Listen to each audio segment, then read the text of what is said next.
I'm Brian Husky and I'm joined by the one and only Terrence Icy Baby 12 y'all. Thank you for the amazing introduction here, and today we're going to be having exciting matches all the way through. The Cloud will be the safer pick, the safest pick, but again, Wow. that Hauke might be the death trap Wow. that RRQ has set up, and VFM, they can lock those two in. Wow, Valier pickup here. So they're going to be going for a double mage setup here with one of the Cloud. Okay, wait, this is going to be a support Valier. This is going to be a support Valier here, with followed by, I think, a off-lane Badang. Yeah, and Should be.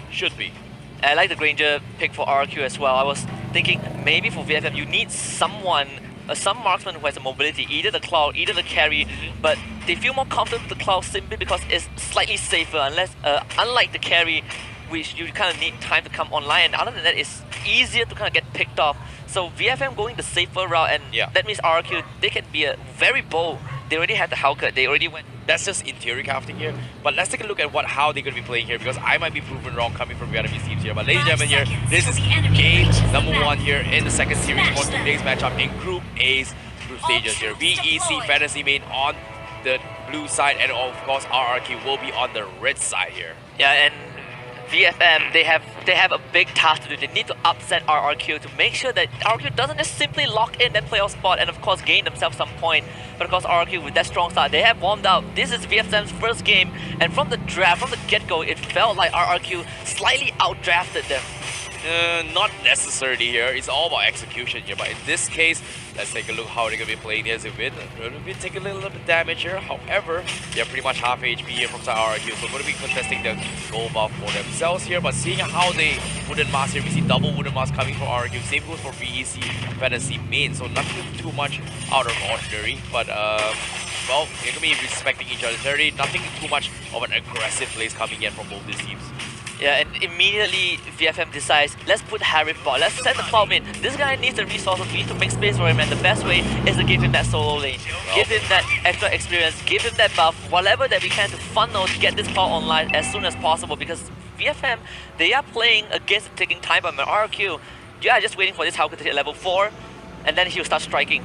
Our bottom side here, we see a little bit of contestments here. We're going to be cutting a creep wave here, and I'm pretty sure that VFM here, they want to control the tempo and just try and go a couple of aggressive plays here. However, RRQ, look at this. We see rotations coming from IamJago already setting up near the outskirts of the turtle pit, and they are trying to go for the wraparound, trying to fight against this team here coming from VFM. Yeah, VFM, they want to commit to this tower, but RRQ is here to go for the defense. IamJago is here, jumps in the tree, doesn't get a kill, but they defend that structure.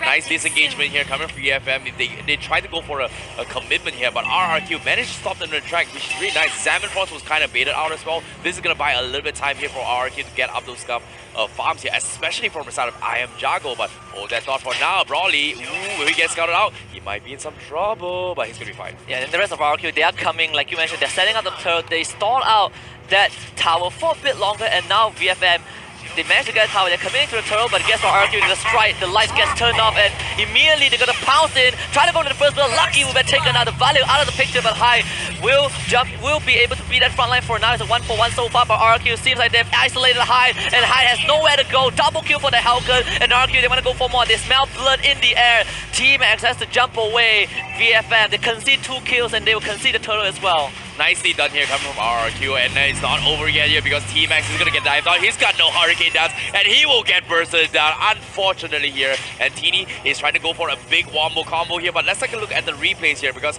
I like this play coming from RRQ. If you pay attention to this here, they immediately focus on the support, and not to mention as well, Sid on the Hellcat was cutting off the backlines here. They knew that Akai did not have the Hurricane Dance. They pressured him and took him down, which was very nice. And a little bit unfortunate for VFM as well, if you pay attention, because Cloud did not exactly have mana to work with in that team fight.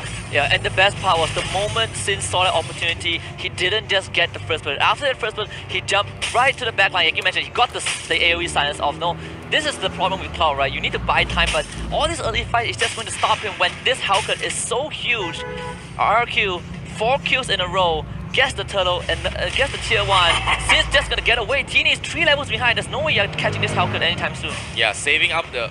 You mentioned about the Cloud as well, buying a little bit of time. He needs those items, especially the Golden Staff and the Demon Eater Sword. But building up those stacks to transition into its Blazing Duet, that's gonna be the key component here. And it's not going to be an easy thing to actually pull it off. But RRQ, they seem to realize that as well. That's why they always send Sin to cut the backline. Yeah, fam, they want to strike back. The Granger out is there.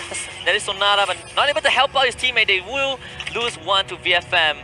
Yeah, 2 times in a row here coming from Win, getting taken off here. Good catch there coming from VFM, but it's only a support there. The key one is over here, and Sin getting a solo kill on Cloud, and that's going to be unfortunate there. And he's got 4-0-1 right now. And this is the nightmare that we've been talking about for VFM. They're playing on taking time on.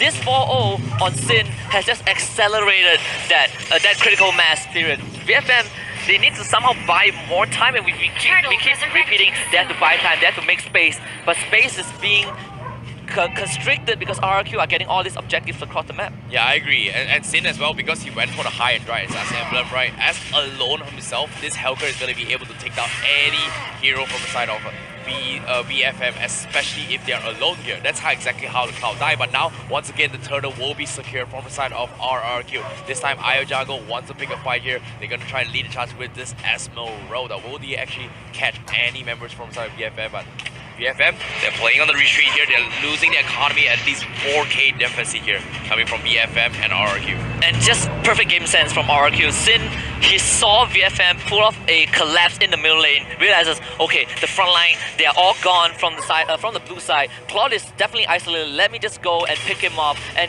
that's what happened that led to Claude's death.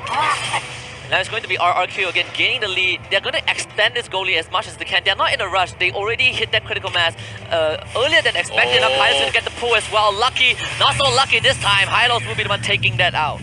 Yeah, nice divine judgment there coming from RRQ, catching off Lucky, like you said as well. But like I said, you know, the Cloud needs more items. Even either up already Cloud. Broly's gonna go lead the charge here. How do we do this here? And they're gonna fight this. Harif, he's doing his best. Hyde will not be able to get any kill onto Liam. This Hylos is pretty much unkillable at this point. You need more commitment. Thank God that Sin was not there, but even so, it kind of proved that how RRQ are so far ahead that VFM just was ineffective against them, and because of that, Sin again making space. You're kind of playing like they're trying to playing like this Masha 4-1 composition, even though it's not the Masha, but because again Sin has such a big lead, he can go across the map. And VFM, they cannot just send one guy to deal with this Helker. They need 2 or 3, and you need to make sure you keep this Cloud out of the business. Yeah, definitely here. Speaking of out of business here, because I feel like they have a lot to worry about here. Because right now, who should they focus? Is it going to be Esmeralda, or they need one solid comeback here? And now another turtle buff heading towards RRQ now. RRQ making it look easy, and it's not just the Archive. The Valiant now plays another crucial role because of that knockback. You kind of had to start playing the Pew game.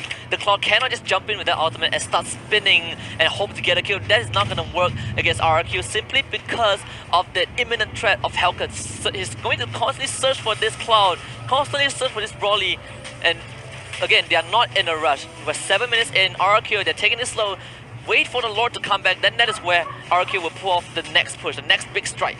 Yeah, speaking of next big strike here, T-Max, he needs those fights here. RRQ, they're lying in wait, they're camping their way through, hoping to catch a couple of mistakes here, and you can see they're setting up shop from RRQ, and VFM, you can see as well on the bottom, on the mini side of the map as well, you can see Lucky on the volley was just a little bit scared to actually push too far off, but now they scout this out here. Will they catch off Lucky again? This is a goal. He goes in, Sin. Ooh, gets pushed back. He's gonna be fine. Falling Star Moon as well. T-Max going for the Hurricane Dance. He's gonna connect on one here. He will get the Sin here, but that's gonna be Helga and a big spin. Ultimately, you're coming from Bana, connects a lot, but it's gonna be enough to revitalize from Liam, keeps him alive. They take down the Archive, but unfortunately, VFM, they lose 3, they lose 2. RRQ is so far ahead right now, and they can't seem to be taken down by VFM. Yeah, Broly is the last man alive trying to get away, and he will be able to buy time for his team, but like you say, RRQ with the lead, they had the item advantage. They were ready for that. That was the best fight that VFM could have gotten, and they were not able to close out that fight. And now it's Broly. He's just gonna keep running from RRQ, and the rest of his team, they just respawn.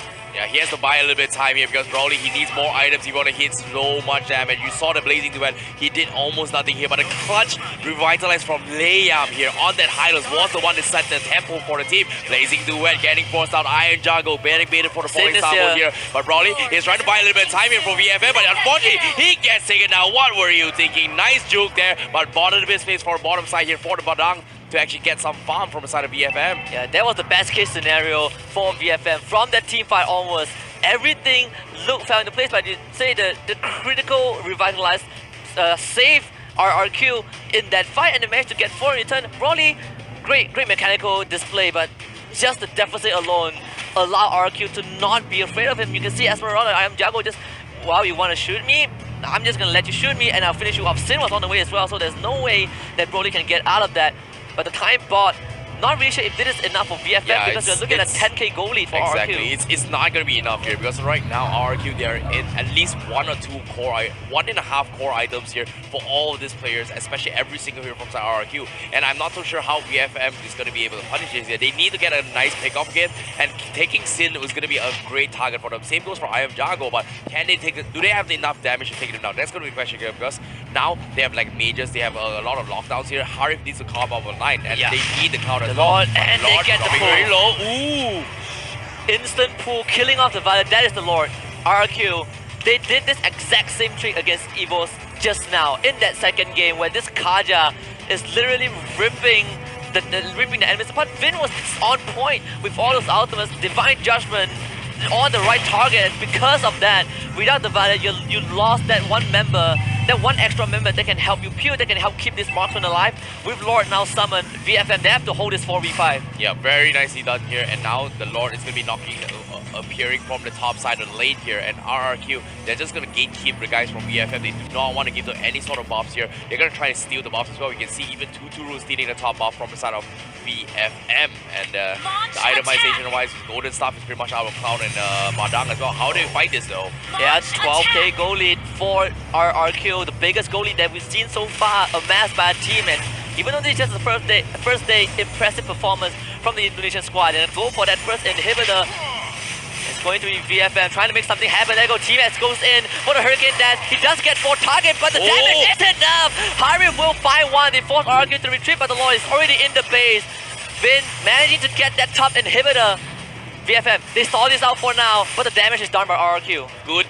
Good defense there coming from VFM as well. What a huge out there coming from Teeny as well. Did the damage on, but once again, Liam with the clutch revitalize. He can't be taken down. They lost one member, but that's about it. And VFM, they need to slowly but surely drag this out fight here. But look at this, one big ultimate here. Everyone was so low. The revitalize there keep him alive, but everyone backed out alive.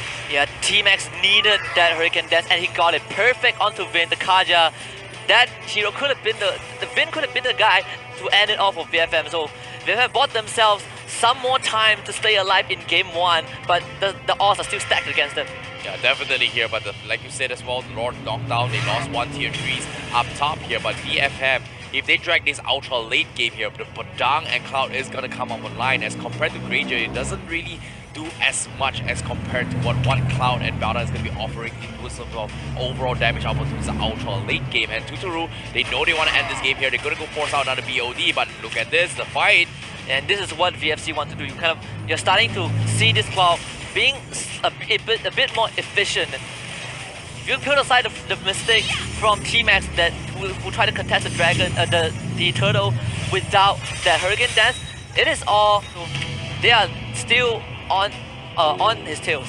That's a crucial item here coming from VFM. Divine Glaive up onto its hide already on that Harif, and the Harif is going to pop up a little bit more. And Tuturu also getting the second Blade of Despair as well in this next team fight. This is going to be a crucial fight here coming from VFM and RRQ, and they have the dominance eyes on Liam just to try a little bit of slow to actually buy time for the team to actually snowball their way through. But VFM, they just need that one lucky hero. It's either Sin, Tuturu, or even I Am Jago to get picks off first. This is where they will slowly make their comeback, if and only if they pull it off. And this is where T-Max and Teeny need to make the same magic trick again. They need to go Houdini once more, but this time they can't just get Vin. They can't just get one member from RQ. They need to get the course. They need to at least be able to kill off half of RQ to even have a chance of staying alive. And with the all stacked against it right now, with how things are, Tuturu is just going to continue the split push on the top side of the map. And VFM, they are far away from base. This is where RQ can consider collapsing on them.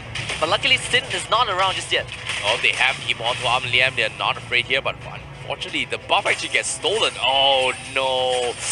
VFM, they needed that buff here if they want the next win the next 2 team fights here. And Oh, RRQ, but they not found going for him, someone. but Hurricane Dance. And it's going to be VFM pulling the trigger once more. They're gonna go for Vin. Vin has somehow survived to revitalize Liam in everyone, but there is it! Vin and Esmeralda will kill off 2 members of VFM while the rest of RRQ stay alive.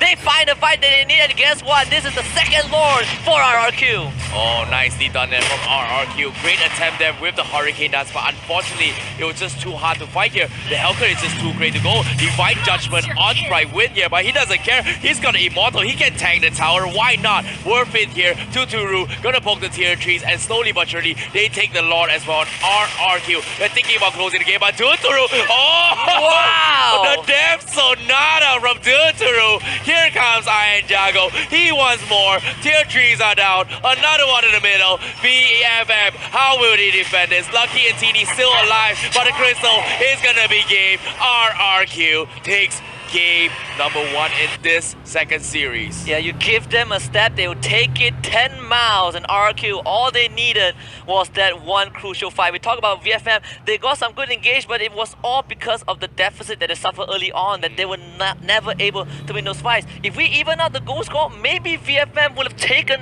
those fights convincingly, but it's just the deficit that RRQ has been able to establish since the get-go. Yeah, And if Teeny coming in with the Badang out high, somehow was able to do all those, deliver all those damage, but all because of one high loss. Yeah. And VFM were not able to get anything in return. Yeah, this was the fight I was talking about as well. Early on, you saw how C just cut the backlines, just put T-Max as well as the Cloud just at bay from side VFM, and because of that, they were able to safely contest Turtle, and you can see everyone was kind of at a disarray as well, VFM, ever since they lost the 2 main players from the side of VFM, and from then on, it was all snowballs after snowballs. They got a couple of lucky kills, but like you said, it's always been on towards Kaja. You want to kill the core heroes, but not just supports, and it's not going to be enough. Yeah, and T-Max, despite that early Turtle mishap, you can see that he has been trying to start all this fight. This was the fight that it felt like a dream for VFM, but it's just RRQ with that amazing reaction and the lead. Liam somehow able to keep everyone alive, getting RRQ the first big team fight win. Yeah, I think the Revitalize is kind of broken as well in this kind of manner, just because the high loss ultimate just gives you so much heal. Revitalize, you can pop it despite getting stunned or knocked out, which is kind of ridiculous. And see, again, the Revitalize is proving to be such a big nuisance here, but eventually the last team fight here, that was where VEC, they had to bow out, because why? I Am Jago and Sin was always in a position where they could not get caught off, and that was where what VFM has been struggling throughout the entire game, which is kind of unfortunate. But overall, in general here, congratulations RRQ, taking another win here. 3 wins so far. Every game, RRQ